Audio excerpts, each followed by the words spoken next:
जय श्री कृष्णा, राधे राधे। आप सभी को स्वागत है आपके अपने चैनल आस्था शक्ति 108 डिवाइन पर। आज आप सभी श्रवण कर रहे हैं निर्जला एकादशी की पौराणिक कथा। इससे पहले यदि आप हमारे चैनल पर पहली बार आए हैं तो जल्दी से हमारे चैनल को सब्सक्राइब कर लीजिए। हम इसी चैनल पर आपके लिए सभी प्रकार की व्रत कथा और सभी जानकारी लेकर के आते हैं, तो जल्दी से जाएं, चैनल को सब्सक्राइब करें। एक समय की बात है, महिष्मतीपुरी में वेदों को जानने वाला सुमंत नाम का एक ब्राह्मण अपनी पत्नी व पुत्र के साथ रहता था।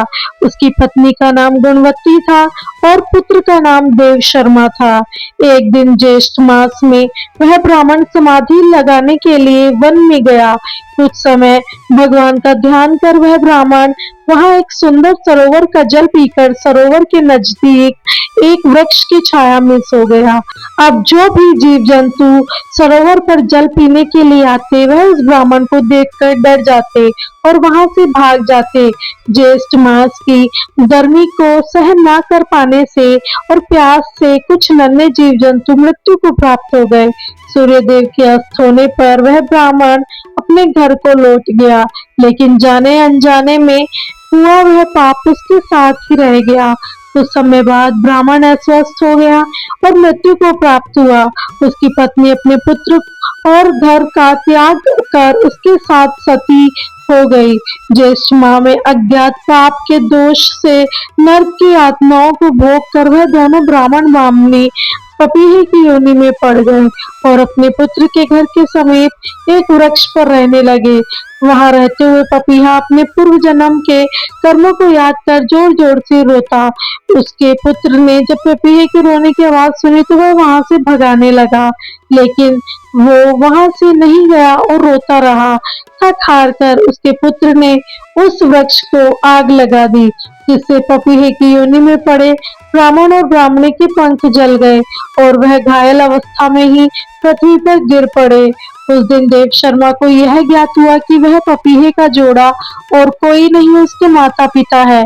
यह जानकर उसे बड़ी हैरानी हुई। वह ब्राह्मण पुत्र श्रेष्ठ ऋषियों के आश्रम पर पहुंचा और अपने माता पिता का सारा वृत्तांत सुना दिया और उनके उद्धार का उपाय पूछने लगा। तब ऋषियों ने उसे बताया, तुम्हारे पिता पर पूर्व जन्म का अज्ञात पाप है। उससे मुक्ति के लिए तुम्हें ज्येष्ठ मास की निर्जला एकादशी का व्रत करना होगा, जो सभी एकादशियों में सर्वोपरि है। इसके साथ तुम्हें जलपान की व्यवस्था भी करनी होगी। तब ब्राह्मण पुत्र ने अपने माता पिता के निमित्त निर्जला एकादशी का व्रत करा। निर्जन वन में जीव जंतुओं के लिए पानी की व्यवस्था करी, साथ ही जगह जगह पानी के प्याऊ भी लगवाए, जहाँ सभी मनुष्य पशु पक्षी जीव जंतु आकर जल पीने लगे। उसके इस पुण्य के प्रभाव से उसके माता पिता को पपीहे की योनि से छुटकारा मिल गया।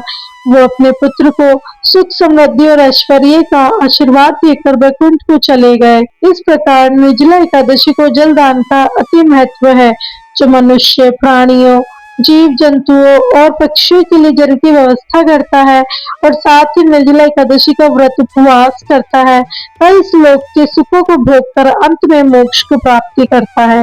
तो दोस्तों, यह थी निर्जला एकादशी की व्रत कथा।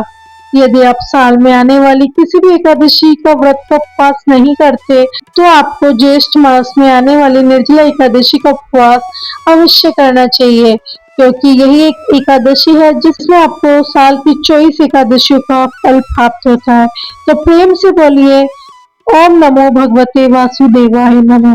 तो यदि आपको ये कथा अच्छी लगी और जानकारी अच्छी लगी तो चैनल को अभी सब्सक्राइब करें। धन्यवाद।